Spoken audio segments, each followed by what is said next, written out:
hi, my employer is refusing resignation and holding my stay even after my notice period. What to do?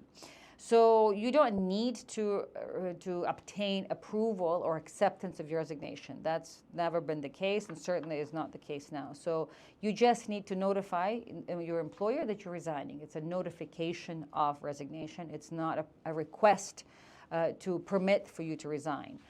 So therefore, you don't need their approval, but you may need to make sure that you have notice the documents that you resigned, and also a timeline as to when your notice would ultimately expire, because as part of resignation you need to serve, presumably you already passed your probation period, at least 1 month, unless your contract indicates something else, but let's presume it's only 1 month. So therefore you need to tell your employer that you're either serving this, or you are, if you're going to compensate them, but let's assume that you are serving it.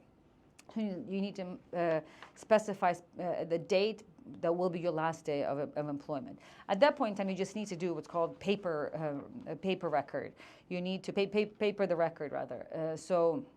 Which means is that you need to write to the employer, please, my contract my notice has now terminated or has come to an end. My contract is terminated. I'm no longer employed. Please cancel my visa. Please pay me my end of service and cancel my visa.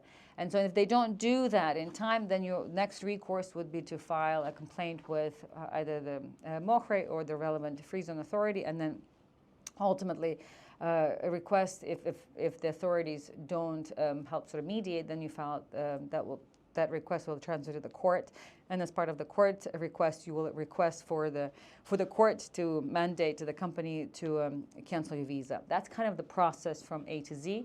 But the presumption, I would presume for your benefit, that once you start documenting to the company that, okay, my notice period has ended, I'm therefore no longer working, please pay me my end of service and cancel my visa. And if you just paper that record regularly, let's say on a daily basis, at some point the company should get the message. And if not, at least when you do apply to the authorities, complain to the authorities, you'll have a paper record ready to show to the authorities that you've done everything that you needed to do, and therefore the company is the one in the wrong. And then the more of that kind of a clear paper record that you have, the easier it will be for the authorities to apply pressure on the company to do things right when it gets to them.